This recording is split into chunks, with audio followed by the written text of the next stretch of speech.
احمد مجتبی حضور نبی اکرم رسول محتشم نبی مکرم اللہ کے پیارے امت کے سہارے رب کے محبوب دانائے غیوب مالک رقاب امم فخر عرب و عجم والی کون و مقام سیاح لا مقام سید سوجا سرور لالا رخاں نیر تابہ ماہ خوباں شہنشاہ حسینہ کتب مائے دورہ سر خیل زہرہ جمالہ جلوائے صبح ازل نور ذات لم یزل باعث تکوین عالم فخر عالم و بنی آدم صاحب علم نشرہ صاحب وضحا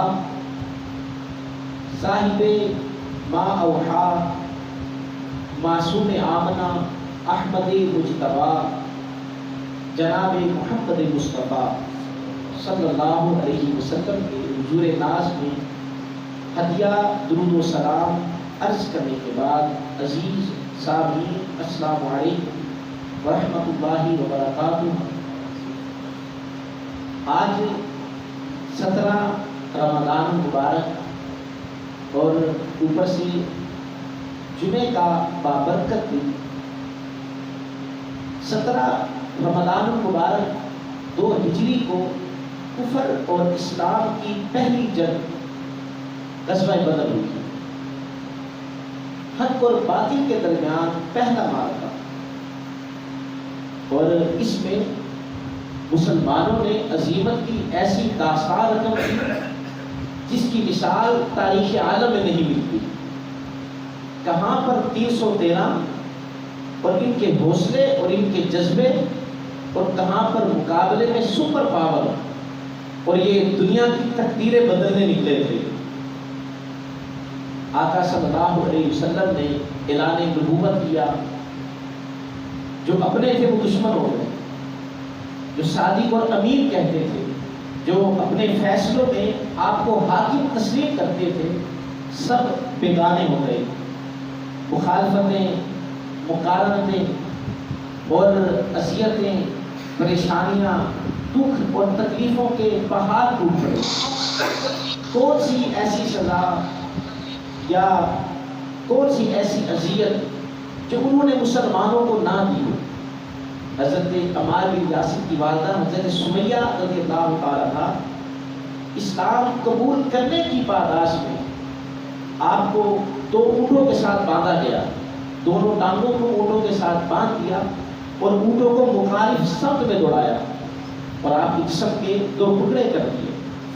اور یہ اسلام کی پہلی شہیدہ تھی جن کے خون سے مکہ کی سرزمین لالا زار ہوئی۔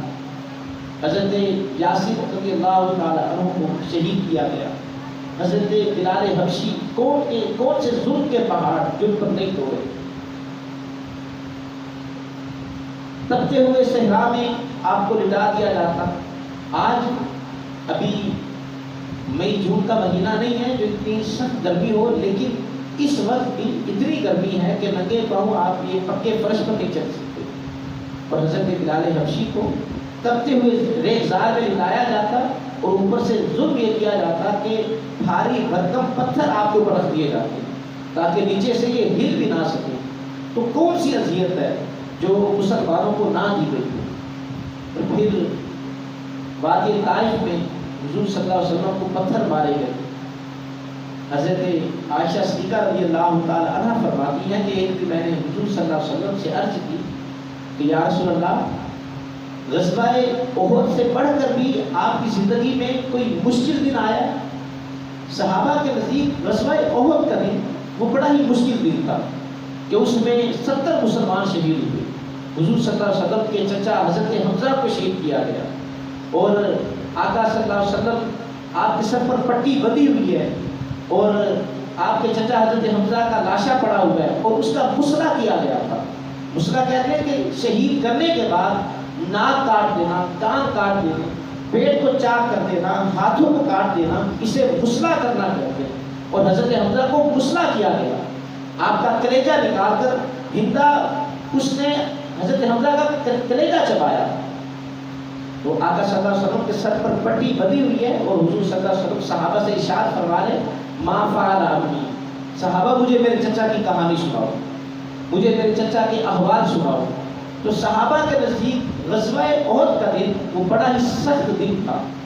تو حضرت عائشہ صدیقہ رضی اللہ تعالی عنہا نے حضور صلی اللہ علیہ وسلم سے پوچھا کہ یا رسول اللہ، غزوہ احد سے بڑھ کر بھی کوئی اور دن آپ کی زندگی میں سخت دن آیا ہے؟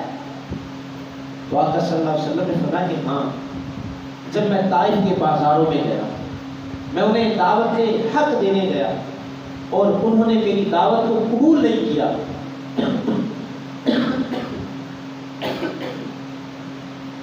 بلکہ چند اوباشوں کو، بدماشوں کو میرے پیچھے لگا دیا۔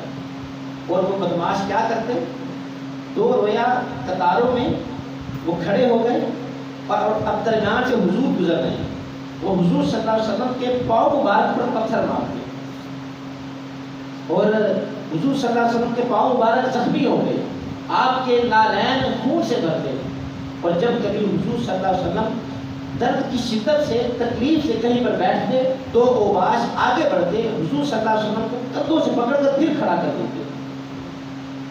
تو فرمایا کہ عائشہ یہ دن میری زندگی کا بڑا سخت دن تھا۔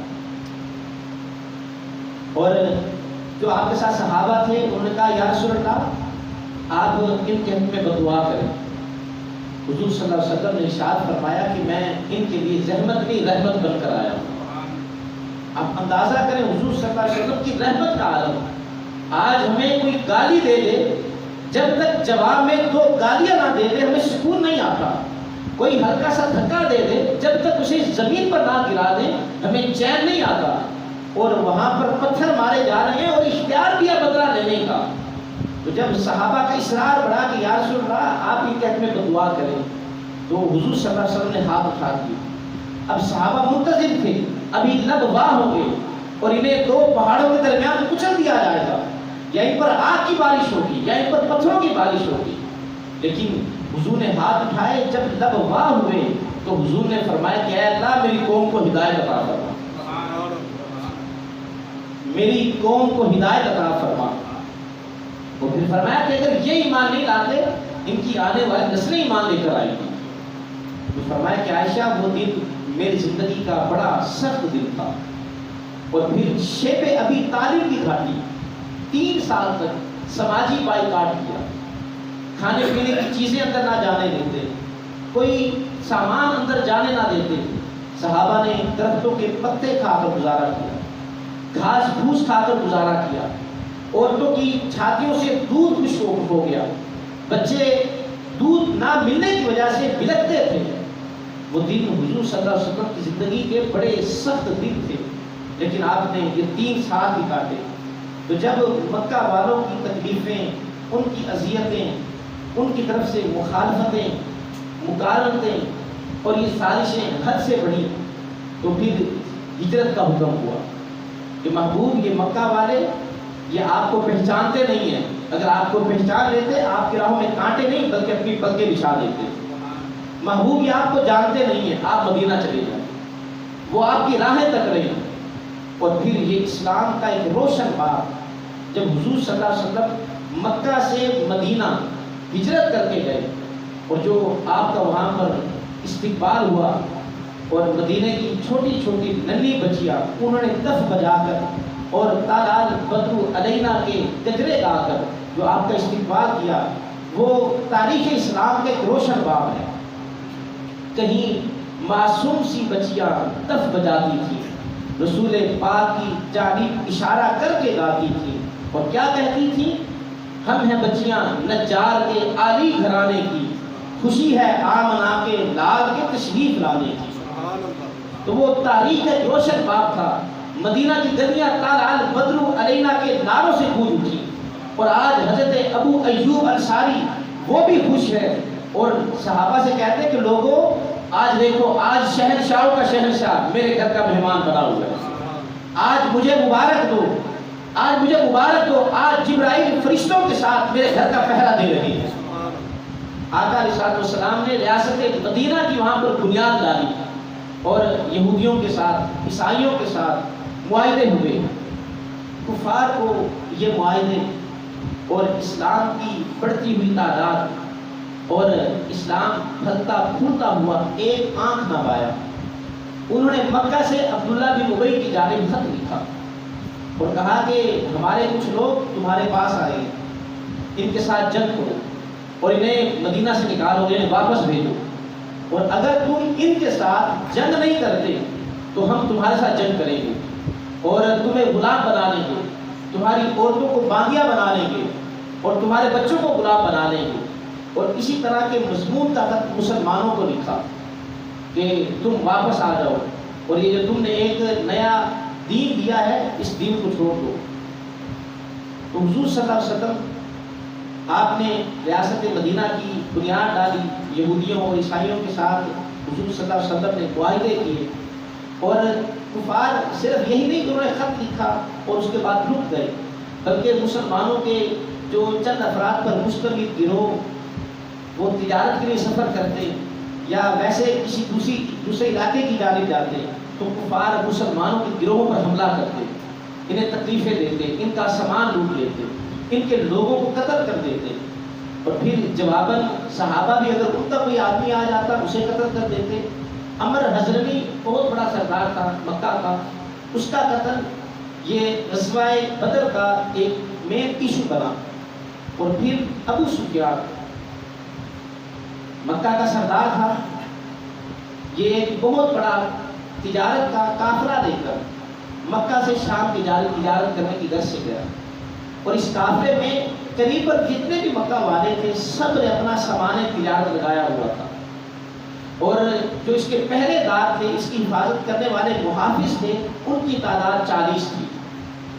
اور یہ مکہ سے اس نے سفر شروع کیا، شام کی جانب گیا، تجارت کی. جب تجارت سے واپس آ رہا تھا ادھر حضور صلی اللہ علیہ وسلم کو بھی خبر ہوئی کہ مکہ والوں کا ایک بہت بڑا قافلہ، تجارتی قافلہ، وہ شام سے واپس آ رہا ہے. اور جو انہوں نے اس میں سامان تجارت لگایا تھا مکہ والوں نے، انہوں نے یہ تہیہ کیا تھا جو اس سے ہمیں نفع ہوگا ہم اسے اسلحہ خریدیں گے، ہم اس کے ساتھ فوجی تیار کریں گے اور ہم پھر مسلمانوں پر حملہ کریں گے. یہ پیچھے ایک سوچ تھی اس تجارتی قافلے کے. تو اب ایسے قافلوں کو روکنا اب یہ مسلمانوں کے لیے جائز ہے کہ جو بعد میں ہمیں نقصان پہنچا سکتے ہوں، تکلیف دے سکتے ہوں. تو اس لیے حضور صلی اللہ علیہ وسلم نے اور صحابہ نے یہ چاہا کہ اس قافلے کو روکا جائے، ان کا سامان اپنے پاس رکھ لیا جائے تاکہ مسلمانوں کے خلاف یہ کوئی بڑی طاقت نہ اکٹھی کر سکیں. ادھر ابو سفیان وہ بھی بڑا زیرک آدمی تھا، ظاہر ایک امیر ہے اور تجارتی سامان لے کر جا رہا ہے، کوئی بات تو تھی نہ، اکیلا اتنے بڑے قافلے کو سنبھال رہا ہے. اس کے بھی جاسوس تھے اور جس علاقے میں جانا ہوتا وہاں سے پہلے جاسوس اس علاقے کا وزٹ کر کے آتے اور آ کر خبر دیتے کہ بھی راستہ صاف ہے، تم آگے آ جاؤ. تو جب یہ مدینہ کی سرزمین اس کے قریب سے گزرنے لگا تو اس کے جاسوسوں نے خبر دی کہ محمد صلی اللہ علیہ وسلم اور ان کے اصحاب تمہارے قافلے کی سرکوبی کے لیے آ رہے ہیں، اپنے قافلے کو بچاؤ. یہ تو پریشان ہو گیا کیونکہ وہ تجارتی قافلہ تھا، کوئی جنگی قافلہ نہیں تھا، وہ کوئی لشکر نہیں تھا جس کے پاس کثیر تعداد میں فوجی ہو، کثیر تعداد میں اسلحہ ہو. اس کو تو فکر پڑ گئی. اس نے فوراً زمزم غفاری نامی شخص کو مکہ خط دے کر بھیجا اور کہا کہ انہیں جا کر خط دو، پیغام دو کہ تمہارے قافلے کو خطرہ ہے، تمہارے تجارتی سامان کو خطرہ ہے، جلدی سے مدد کو پہنچو. اور اب ادھر سے زمزم غفاری نامی شخص اس نے رخت سفر باندھا مکہ کی جانب. اب مکہ آ جاتے ہیں. مکہ والوں کو تو نہیں پتا ابھی کہ ہمارے تجارتی قافلے کو خطرہ ہے، انہیں تو کوئی خبر نہیں تھی. وہاں پر حضور صلی اللہ علیہ وسلم کی بیوی حضرت عاتقہ رضی اللہ تعالیٰ عنہا، انہوں نے خواب دیکھا کہ ایک شتر سوار آیا ہے مکہ کی سرزمین میں، اور وہ آیا، وہ پہلے بیت اللہ کی چھت پر کھڑا ہو گیا اور اس نے کہا یا آل غدر، اے دھوکہ بازو، 3 دن کے اندر اندر اپنی قتل گاہوں کو پہنچو. اور پھر اس نے یہی اعلان وہ جبل ابو قبیس پر چڑھ گیا اور وہاں پر اس نے جا کر اعلان کیا، اور ایک بھاری بھرکم چٹان وہ جبل ابو قبیس سے اس پہاڑی سے نیچے کی جانب لڑکی، اور مکہ کا کوئی گھر ایسا نہیں تھا کہ جس میں اس کا کنکر نہ پڑا ہو، ہر گھر میں اس چٹان کا ریزہ پڑا۔ حضرت عاتقہ نے خواب دیکھا، جاگی، بڑی پریشان ہوئی کہ یہ کوئی خواب عام خواب نہیں تھا، اور یہ بڑا ہی خوف زدہ کر دینے والا خواب تھا۔ آپ نے یہ خواب اپنے بھائی حضرت عباس کو سنایا۔ حضرت عباس نے سنا تو آپ بھی پریشان ہوئے کہ کوئی عام خواب نہیں ہے اور کوئی بہت بڑی مصیبت آنے والی ہے۔ حضرت عباس گھر سے باہر نکلے، ولید سے ملاقات ہوئی، اس کو یہ خواب بتا دیا، اور پھر اسے کہا کہ بھئی یہ خواب آگے نہ کسی کو بتانا، کہیں لوگ پریشان نہ ہو جائیں۔ اور ولید نے وہ خواب آگے ابو جہل کو بتا دیا، اور یہ خواب جو کہ گھر میں صرف 2 افراد کو پتا تھا، آہستہ آہستہ پھیلتا پھیلتا پورے مکہ والوں میں خواب پھیل گیا۔ ابو جہل صحن حرم میں بیٹھا ہوا تھا۔ حضرت عباس کہتے ہیں کہ میں طواف کرنے کی نیت سے صحن حرم گیا۔ جب میں طواف کر رہا تھا، ابو جہل نے کہا کہ طواف کر کے عباس میں آ کر بات سنا۔ تو حضرت عباس کہتے ہیں میں نے طواف کیا، ابو جہل کے پاس چلا گیا۔ اس نے کہا کہ بنو ہاشم میں کیا کسی ایک عورت نے بھی نبوت کا دعویٰ کر دیا؟ تو میں نے حیرانگی کے ساتھ کہا کہ کیا مطلب تمہارا؟ وہ کہنے لگا کہ پہلے تو ایک نبی نے نبوت، ایک آدمی نے نبوت کا دعویٰ کیا تھا، اب ایک عورت نے بھی نبیہ ہونے کا دعویٰ کر دیا، اب وہ بھی لوگوں کو خواب بیان کرتی پھرتی ہے کہ مکہ پر کوئی مصیبت آنے والی ہے۔ حضرت عباس کہتے ہیں میں سمجھ گیا کہ کیا بات کیا ہے، تو کہا کہ میں نے اس کی بات کا جواب نہیں دیا، بات کو ٹالنے کی کوشش کی، اور میں اس کے پاس سے اٹھایا۔ جب میں اٹھنے لگا، ابو جہل نے کہا کہ اگر 3 دن کے اندر جو تمہاری بہن عاتقہ نے جو خواب بیان کیا ہے، اگر یہ حقیقت نہ ہوا تو ہم مکہ کے گلی اور کوچوں میں اور چوراہوں پر اور بیت اللہ کی دیوار کے ساتھ یہ لکھ کر لگا دیں گے کہ مکہ میں جو سب سے جھوٹا گھرانہ ہے وہ بنو ہاشم کا ہے۔ ہم یہ چوراہوں پر گلیوں میں لکھ کر لگا دیں گے، بیت اللہ کی دیوار کے ساتھ لکھ کر لگا دیں گے۔ حضرت عباس کہتے ہیں کہ میں نے اس کی بات کا جواب نہیں دیا اور خاموشی کے ساتھ گھر آ گیا۔ چونکہ وہاں پر اور لوگ بھی تھے، یہ بات چلتے چلتے کہ ابو جہل نے حضرت عباس کو تانے دیے ہیں، یہ بات چلتے چلتے حضرت عباس کے گھر بھی گئی۔ حضرت عباس کہتے ہیں جب میں گھر داخل ہوا تو خاندان کی کوئی ایسی خاتون نہیں تھی جس نے مجھے تانا نہ دیا۔ کہا کہ پہلے وہ تمہارے مردوں پر بات کیا کرتا تھا اور اب وہ تمہاری عورتوں پر بات کرتا ہے اور تم خاموشی کے ساتھ آ گئے۔ کہا کہ انہوں نے مجھے غیرت دلائی، مجھے بڑا غصہ آیا اور میں غصے کی وجہ سے میں گھر سے باہر نکلا، اور اب یہ 3را دن آ چکا تھا۔ کہا کہ میں غصے سے میں باہر کی جانب نکلا اور کہا کہ ابو جہل اگر مجھے ملتا ہے تو آج میں اسے حساب دوں گا، اور میں سیدھا صحن حرم میں داخل ہوا۔ جب میں صحن حرم میں داخل ہوا تو دیکھا ابو جہل بھاگ رہا ہے۔ میں سمجھا شاید مجھ سے ڈر کر بھاگ رہا ہے، لیکن یہ وجہ نہیں تھی، زمزم غفاری آ گیا تھا۔ زمزم غفاری آ گیا جسے ابو سفیان نے بھیجا تھا، اور اس نے آ کر کیا کیا، بالکل اسی طرح اونٹ پر سوار تھا، اس نے اپنے اونٹ کے کان کاٹ دیے، اس کی ناک کاٹ دی، یہ علامت ہوتی تھی کوئی بہت بڑی بات ہے، اور اس نے اپنے قمیص کا دامن آگے سے اور پیچھے سے چاک کر دیا، اور پھر اس نے یہی آ کر اعلان کیا، کہا کہ اللتیمہ اللتیمہ ای ادرکو اللتیمہ، کہا کہ اپنے قافلے کی مدد کو پہنچو، اپنے قافلے کی مدد کو پہنچو، الغوث الغوث، تمہارے قافلے کو خطرہ ہے، وہ قافلہ جس میں تم نے سامان تجارت لگایا ہوا ہے اس کی مدد کو پہنچو۔ اب یہ بات پورے مکہ میں پھیل گئی کہ جس تجارتی قافلے میں ہم نے اپنا سرمایہ لگایا ہوا ہے اس سرمایہ کو خطرہ ہے۔ اب یہ اجتماعی بات تھی، سب کے سب اکٹھے ہو گئے، جتنے بھی رئیس تھے، جو اسلام دشمن تھے، جتنے سردار تھے، انہوں نے اعلان کر دیا، کہا کہ جتنے سونے کی ضرورت ہے وہ مجھ سے دے دو، اور جو سپاہی اس جنگ میں جائیں گے ان کے گھر والوں کا خیال ہم رکھیں گے، ان کے کھانے پینے کا خیال ہم رکھیں گے، تم بے خوف ہو کر اور بے پرواہ ہو کر تم اپنے قافلے کی حفاظت کرنے کے لیے نکلو۔ اب یہ ایک لشکر تیار ہوا، اور جو ان کے پاس تھا، جو اسلحہ تھا، جو ہتھیار تھے، کسی نے اونٹ دیے، کسی نے گھوڑے دیے، کسی نے زرہیں دی، اور ایک بہت بڑا سامان تیار ہو گیا۔ مکہ کی سپر پاور تیار ہو چکی تھی، اور یہ بڑے کم تعداد کے ساتھ ان کے پاس 100 گھوڑے تھے، اور 100 گھوڑوں پر جو افراد تھے وہ 100 افراد نے وہ سر سے لے کر پاؤں تک وہ زیرہ پوش تھے، لوہے کا لباس، آہنی لباس انہیں زیبدن کیا ہوا تھا کہ کسی جانب سے اگر تیر بھی آتا ہے انہیں کوئی تکلیف نہیں ہوتی۔ اور جو پیدل تھے سب کے پاس زرہیں تھیں اور سب اسلحے کے ساتھ تیار ہو کر، اور پھر دادے ایش دینے کے لیے، سپاہیوں کو جوش دلانے کے لیے ان کے پاس رقاصائیں تھیں۔ وہ ایسے اشعار پڑھتی کہ سپاہیوں کو جوش آتا، جذبہ پیدا ہوتا اور وہ لڑنے کے لیے اور تیار ہو جاتے۔ ان کے پاس شراب کے مٹکے تھے اور جو ایسے عشرت کا سامان جو مہیا ہو سکتا تھا وہ ان کے پاس تھا۔ اب یہ مکہ سے نکلے ہیں، اب دوسری جانب آ جائیں، یہ یہاں پر ان کو ذرا روک دیں، مدینہ آ جانا۔ حضور صلی اللہ علیہ وسلم ابو سفیان کے قافلے کی سرگوبی کے لیے نکلے ہیں، اور ابو سفیان اس نے یہ نہیں کہ بس مکہ خبر بھیج دی کہ آؤ اپنے قافلے کو بچا لو اور خود وہاں پر اطمینان سے بیٹھ گیا، نہیں، اس نے جو عمومی راستہ تھا جس راستے سے لوگ سفر کیا کرتے تھے اس راستے کو چھوڑ دیا، ایک الگ الگ راستے سے مکہ میں، سعودی عرب میں جو دریا ہے، سمندر ہے، اس سمندر کے کنارے کنارے اس نے سفر شروع کیا، عام راستے سے ہٹ گیا، ساحل سمندر کے ساتھ اس نے اپنا سفر جاری رکھا، یہاں تک کہ اس نے اپنا قافلہ بچا لیا، اس نے اپنا قافلہ محفوظ کر دیا۔ اب مسلمان جنگ کی تیاری سے تو نکلے نہیں تھے، یہ تو قافلے کو روکنے کی نیت سے نکلے تھے، تیاری نہیں تھی، اتنا اسلحہ بھی نہیں تھا اور اعلان بھی نہیں کیا تھا، بس جس تک خبر پہنچی، جس نے جانا چاہا چلا گیا، چونکہ حکم نہیں تھا۔ اور جب دیکھا کہ اب قافلہ تو نکل گیا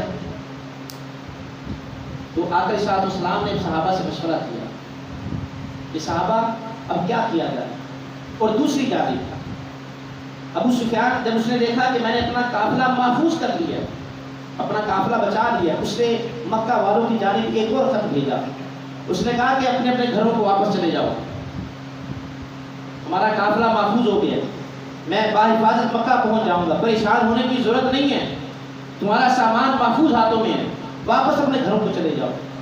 جب یہ خبر، وہ جو لشکر بہت بڑا لاؤ لشکر تیار ہو چکا تھا وہاں تک پہنچی، تو ان میں جو سلیم الطبع لوگ تھے، جو عقل مند تھے، جو زیرت تھے، اب انہوں نے کہا کہ چونکہ مدعا ہمارا حل ہو گیا، مقصود اپنے قافلے کو بچانا تھا وہ محفوظ ہو گیا، تو لہٰذا اب ہم ان سے جنگ کرنے نہ جائیں، اس لیے کہ اگر ہم ان سے جنگ کرتے ہیں تو دوسری جانب ہمارے ہی بھائی ہیں، وہ بھی تو مکہ سے مدینہ ہجرت کرتے گئے تھے، وہ ان کے کوئی بھائی تھا، کوئی چچا تھا، کوئی ان میں کسی کا والد تھا، کسی کا ماموں تھا، کہا کہ اگر ہم ان کے ساتھ جنگ کرتے ہیں تو اپنے لوگوں کو قتل کریں گے، لہٰذا ان کے ساتھ جنگ نہ کرو، اور وہ ان کے ساتھ دوسرے قبائل والے جنگ کرتے پھریں گے، اور اگر وہ انہیں شکست دے دیں تو تمہارا مدعا پورا ہو جائے گا، اگر شکست نہ دے سکے، اگر کبھی تم ان سے ملنے جاؤ گے تو شرمندہ نہیں ہوگے، تو لہٰذا ان کے ساتھ جنگ نہ کرو۔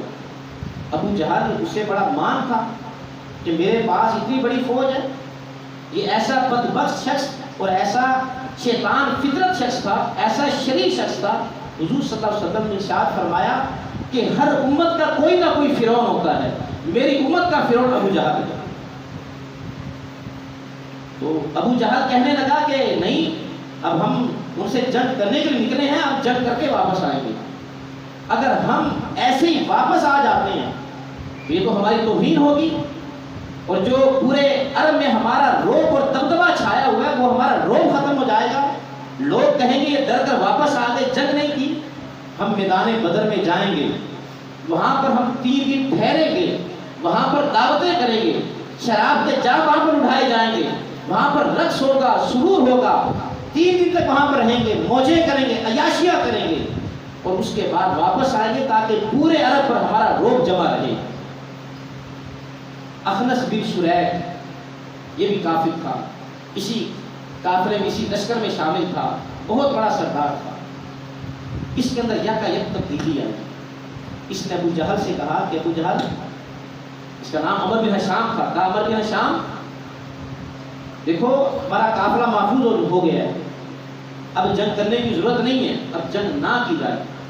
اب یہ ایسا شخص تھا جو اسلام کا سخت دشمن تھا، اشرف اخنس بن شریح،